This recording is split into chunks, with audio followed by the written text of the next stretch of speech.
The main thing I learned from the Texas A&M football game, it's that A, Jaxson Dart and Trey Harris are really, really, really good at football. But B, we get our college game day. We get our Georgia game. We get our free shot. We get the thing that Ole Miss fans have been wanting for generations. We get that. It's the Locked On Ole Miss podcast.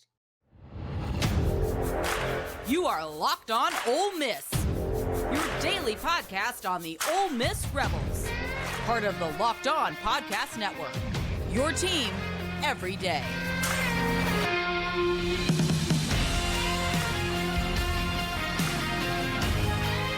Thanks for making the Locked On Ole Miss podcast your first listen every day. We're free and available wherever you get your podcast and on YouTube. We're part of the Locked On Podcast Network, your team every single day. And just to let you know, the Rebels play the Georgia Bulldogs Saturday at 6 o'clock Central Time. It is your chance to listen to David Kellerman, the Rebels hometown crew. We'll give you the actual Sirius XM channel whenever it is released, but you can search the SXM app, Ole Miss Rebels, to find that pertinent information. And the Locked On Ole Miss podcast is there as well. And I'm the host of that podcast, Stephen Willis. And today's show is brought to you by LinkedIn Jobs. These days, every new potential hire can feel like a high-stakes wager for your small business.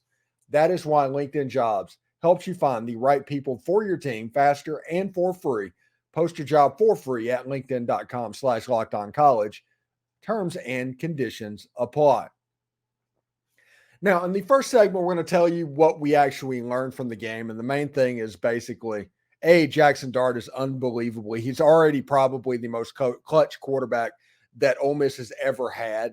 I mean, he's led comebacks in the fourth quarter like several times this season. So he's an unbelievably good player. And whenever the offense gets clicking right, like it was against Texas A&M, there's not a lot you can do. The only thing that could stop this offense was Ole Miss, and Ole Miss did stop it a couple of times, and Texas A&M was only in the game because Ole Miss stopped themselves, or the officials stopped it, or however you want to look at it and things like that.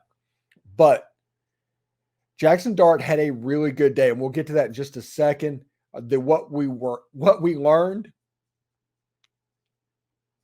Jaxson Dart and Trey Harris are really, really, really good at football. They are. They just completely took over the game. And because of that, Ole Miss was able to just move the ball at will against a number one defense in college football, or in the SEC, and a top 10 defense or something like that in college football. Good athletes, superior defensive line. We talked all week about how good that front seven was. They had one sack. They didn't affect things that much. We talked about the defensive line that affects the quarterback the most was going to win the game. Well, neither team affected the quarterback. So we didn't even look at that situation. So it became kind of an up and down the field type situation. Ole Miss's defense did make a couple of red zone plays, and that is the reason they were able to win the game. This win gives Ole Miss football its moment in Athens against the Georgia Bulldogs. We are going to look in the second segment about games that are nexus turning points for Ole Miss's program and what they've meant moving forward. I think this Georgia game has a chance to be one of those nexus moments as well. And number 3, College Game Day is going to Athens for Ole Miss and Georgia. The game is on ESPN at 6 p.m. Eastern. I think it's going to probably likely be called by Chris Fowler and Kirk Herbstreit. It's kind of the game of the week. It's either that or Penn State and Michigan, which Fox is at. Those are probably two big games in college football next weekend. And to have a game day game in the middle of November, that is pretty heady territory as well. Now, if we look at what is going down with Jaxson Dart, Jaxson had a very good day. 24 33, 387 yards, 2 touchdowns, and 0 picks. He probably would have had more touchdowns, but they didn't need to throw the ball because Quinshon has kind of turned it back into Quinshon. And because of that, they have a weapon in the backfield that teams have to focus on, and it just doesn't necessarily matter. They run the ball. They've always run the ball. And Quinshon had 23 carries, 109 yards, and 3 touchdowns against that vaunted Texas A&M front seven. But the star of the day was probably Trey Harris. And Trey Harris had 11 catches, 213 yards, and a touchdown. He's healthy for potentially really since the Tulane game, this is probably the healthiest he has been. Against Mercer, you couldn't really tell, but 11 catches, 213, and a touchdown. Also had two of the greatest catches in a football game I have ever seen, period. And we knew going in there, and I talked about it a couple of times last week, that Jalen Milroe lit up that secondary whenever he had time to throw the football. Once you neutralize that front seven, that secondary could be got. Well, this is a situation where that secondary got. And the short, quick, intermediate passes and the tempo got varied and all the stuff that I called for last week, Ole Miss ended up doing that. It opened up the whole offense. The Texas A&M players didn't know whether to look forward or behind them or what's going on. And the result was wide open wide receivers running all over the field. Ole Miss ended up winning the game. The big recipient was Trey Harris. People are going to talk about the Trey Harris, 11 catches, 213 yards, like over half of the Jaxson Dart number. I mean, you'll probably hear that a couple of times today. And as people break down what's going on, that is because there was such a major matchup issue on the outside. Trey Harris, Ole Miss was confident with Trey Harris beating the guy that was covering him. And that is the reason they kept force feeding that. This is what the Lane Kiffin offense looks like at a micro level. Whenever you look at the end of the year, when it's macro and somebody has 135 catches and 1,600 yards receiving, you're like, well, Lane Kiffin really feeds his studs. Well, this is what the micro looks like when that happens as well. This was a big game in the vein that this game got Ole Miss to where Ole Miss had the free shot against Georgia. Ole Miss got the Georgia game. Ole Miss got game day. All of that. Ole Miss had to beat Vanderbilt and Texas A&M to get those. If Ole Miss would have slipped up in either of those games, this Georgia game would just been another football game. But as it sits right now, it is potentially the biggest game in the history of the program. Because if Ole Miss beats Georgia, Ole Miss is probably going to come in and be playoff rankings 9th. Is my guess. Somewhere 8th or 9th or 10th, somewhere in that ballpark, because you just can't tell what's going on. If you look at the polls, Ole Miss is 10th in both polls at the moment. So I figure Ole Miss might be 9th. And Ole Miss, if they beat Georgia, is going to jump up to probably 5th or 6th.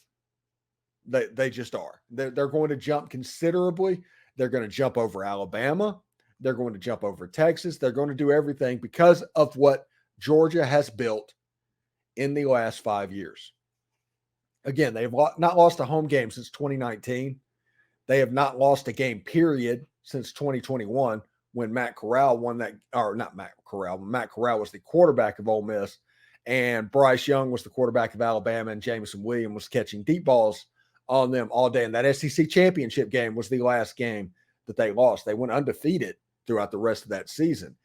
I guess 2020 might have been the last regular season game they lost. Think so. So it'll be interesting to see exactly what this looks like. And we're going to talk about that in the next segment, because this is an absolutely massive game. And we're going to give you some nexus points of massive games that Ole Miss have won in the past and what they have meant. And this is why it's important. If you want to look at playoff and all in just a game inside of a season, Ole Miss has played number one several times. Ole Miss has beaten number one once. But to get this game and determine its relevance to the program, to the Ole Miss fan base, I think there needs to be a little bit of perspective and digging into this as well. But right now, I do want to let you know that this show is brought to you by Athletic Brewing Company. And now it's time for your game changer of the week, brought to you by Athletic Brewing Company. Much like Trey Harris, Athletic Brewing Company has completely changed the non-alcoholic brewing beer game.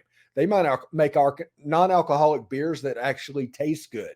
And Trey Harris has proved how valuable and good he is against Texas A&M, catching 11 passes for over 200 yards and a touchdown. He's brewing up offense with Jaxson Dart as we speak. Right?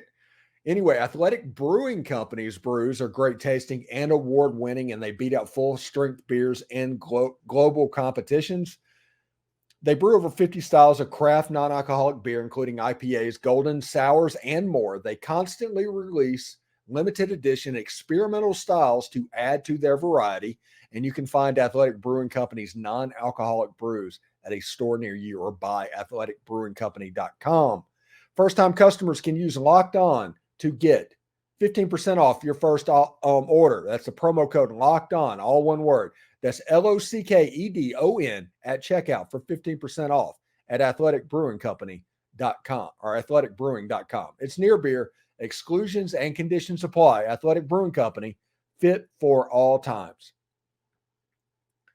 Also, college football season is here, and this season, Locked On is kicking up our coverage with Locked On College Football Kickoff, live every Friday. Locked On will go live at 11 a.m. Eastern with every Locked On College YouTube channel. College Football Kickoff Live will cover playoff implications, the conference rivalry games, go in depth like only Locked On can, including insight and analysis from our stable of Locked On College hosts covering their team every day, much like me. Expect me to be on the College Football Kickoff Live show this week. Find College Football Kickoff Live every Friday at 11 a.m. Eastern on any Locked On College YouTube channel. You do not want to miss this. Also, I do want to thank everybody for helping us to get over 5,000 subscribers. That's a major landmark for any YouTube channel to go up over 5,000 subscribers. So thank you sincerely from the bottom of my heart.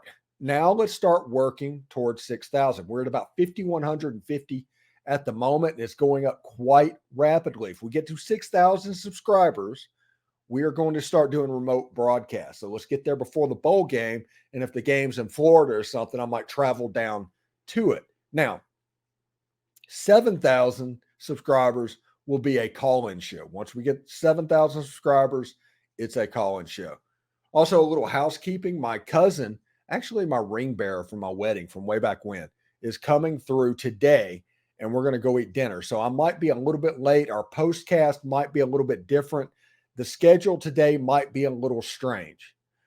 Be wary of that happening. We're going to try and get Dalen on there. We're going to try and do a postcast, and we're going to try and watch the basketball game. But it all depends on when my cousin comes through. I want to eat dinner with him because I hadn't seen him in about a decade at this point. So I'm pretty fired up about that as well. Now, Ole Miss, interestingly enough, has a chance for what I call a nexus event this weekend. Once Ole Miss plays Georgia at 6 o'clock Saturday night game between the hedges in Georgia, Ole Miss has a chance for a nexus event right now. Ole Miss has had 2 nexus events in their history, as in positive nexus events. I'm sure there's been negative ones along the way, but there have been 2 real positive nexus events. And the first one, and this is not surprise, but me going on the internet trying to find stuff for it, it was difficult, but I did find this blog talking about Granddaddy Webb's story and talking about the 1952 Ole Miss versus Maryland game, that it was from 2013 when this blog post was written by JT Boswell 10. It's a game that Ole Miss beat Maryland 21-14. Jimmy Lear threw for 200 and something yards. Ole Miss won that game. And relatively, it changed things. It was Johnny Vaught's announcement that Ole Miss is on the scene. We're here. This was actually year 4 or 5 of Johnny Vaught's reign. He took Ole Miss to the Delta Bowl in like 47 with Charlie Connerly, but the program was starting to get built, not insignificantly differently from the way it is right now. But Ole Miss was able to win that game, and Ole Miss announced their presence into college football. All this stuff that was coming at the end of the 50s and early in the 60s was announced in 1952 when Ole Miss beat Maryland. Maryland had like a 26 or 27 game winning streak. I think they were 3rd in the country at the time. A whole bunch of reasons for you to be excited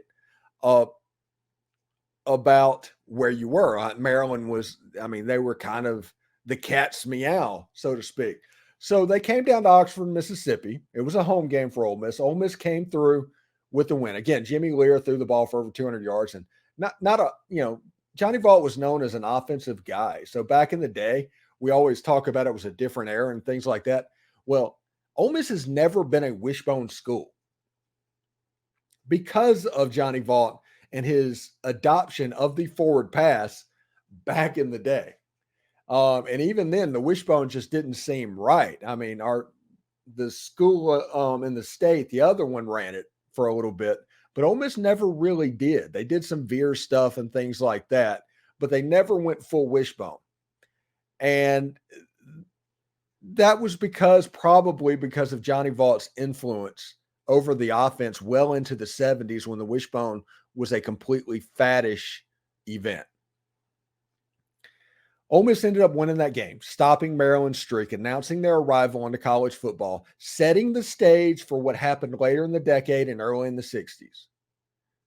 That happened because of the announcement that it was coming because of 1952, and them beating Maryland. Now, the other Nexus event that Ole Miss had was they beat Alabama in 2014.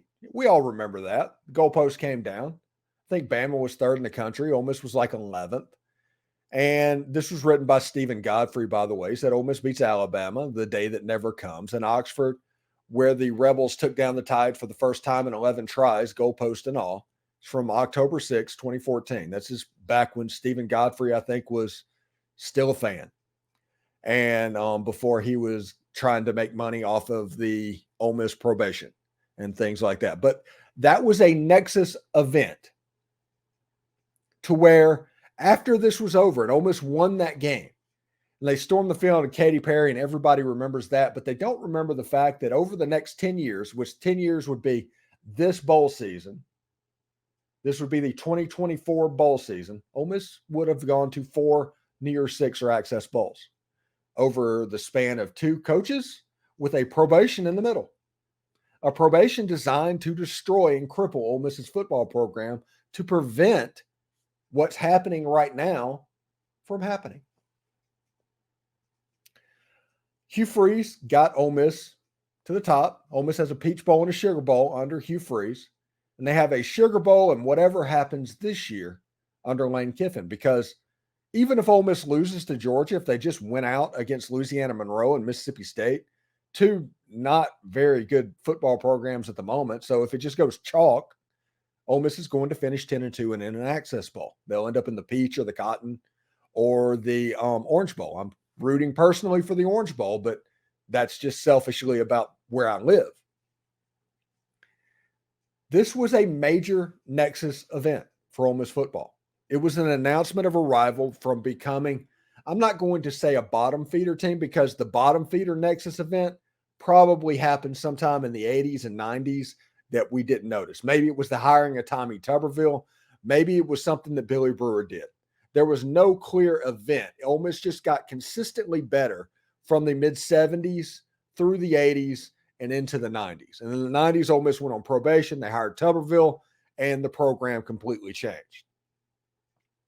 You have a situation with David Cutcliffe getting Ole Miss back to January 1st on the probation under the Gator Bowl. I do understand the Gator Bowl happened. And you have Houston Nutt going back-to-back Cotton Bowls. We all make that joke. First time in 50 years. 50. And then we have the Ed Orgeron situation that was before the Houston Nutt thing that he kind of stacked that roster.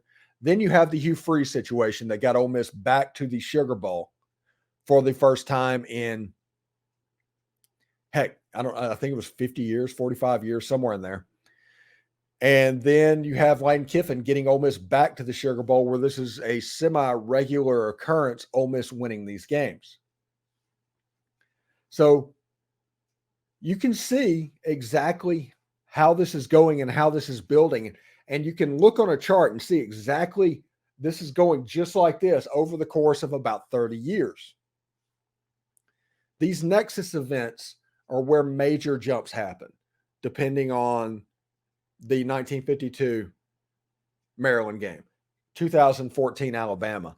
Whatever happens, if Ole Miss can get past Georgia on the road, but that's kind of the next step for Ole Miss. If Ole Miss truly wants to be a great or elite program It involves going to somebody else's house and beating them on their turf. And if Ole Miss can do that, they will start to be viewed in a different light.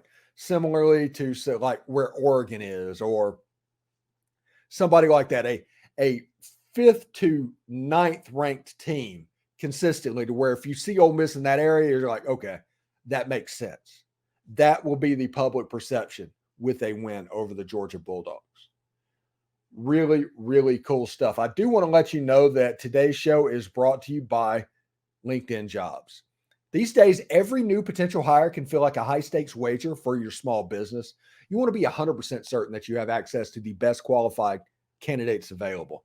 And that's why you have to check out LinkedIn Jobs. LinkedIn Jobs helps you find the right team for your team faster and for free. We all know how to create a social media profile. We've been doing it for 20 years at this point. So create that social media profile at LinkedIn. Then add your job and the purple hashtag hiring frame to the LinkedIn profile that you can spread the word that you're in fact hiring. It's got simple tools like screening questions that make it easy to focus on the candidates with just the right skills and experience, so you can quickly prioritize who you'd like to interview and hire. You know, if you hire the right team member, it's really no different than hiring the right football coach. If you hire the right football coach, you might find yourself in the playoffs fairly quickly. If you hire the wrong one, you're going to be hiring a new football coach in 3 years. The difference is, in the real world, you might be doing all of this again in 3 weeks. So hiring the right team member can add a positive and measurable impact to your business. Hiring the wrong one means you just have to do all of this again. It's why small businesses rank LinkedIn Jobs #1 in delivering quality hires versus leading competitors. LinkedIn Jobs helps you find the qualified candidates you want to talk to faster. Post your job for free at linkedin.com/lockedoncollege. That's linkedin.com/lockedoncollege, LOCKEDONCOLLEGE, to post your job for free. Terms and conditions apply.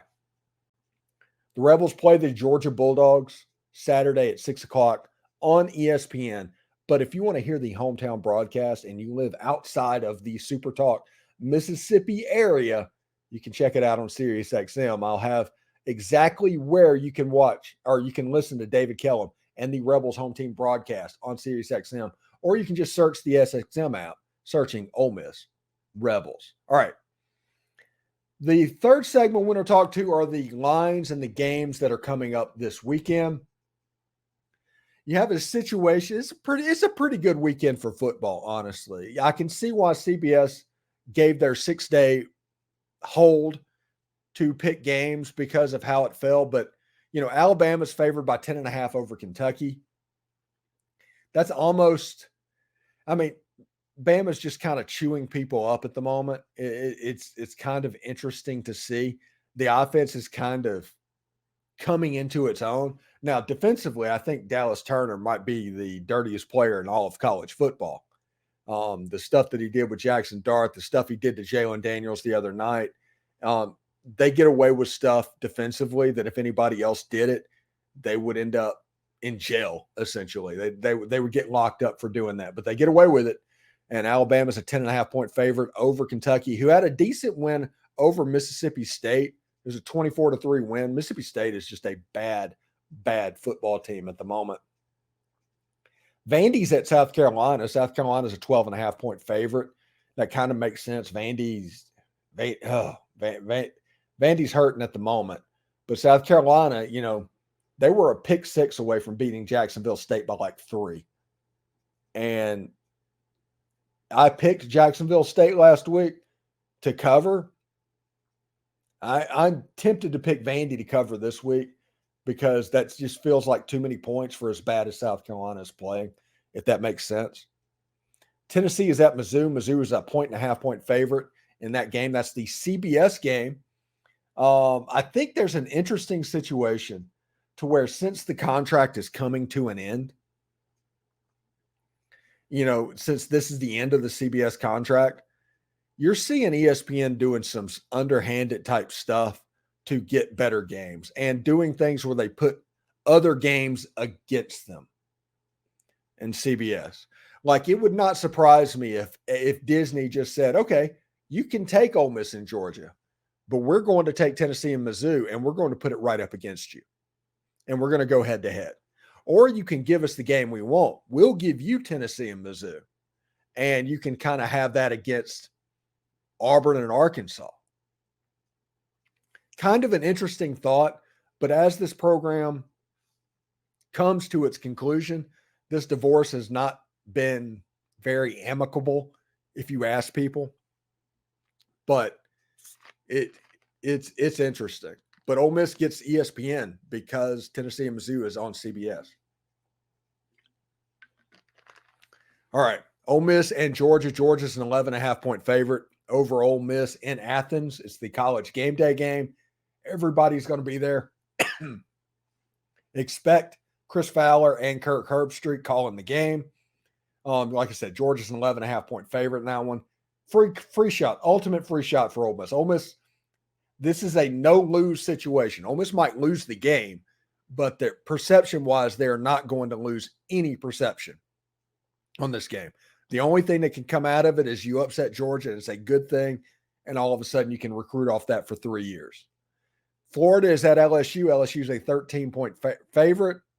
LSU, we have to see what's going on with Jaden Daniels, that concussion protocol. They were checking out his jaw.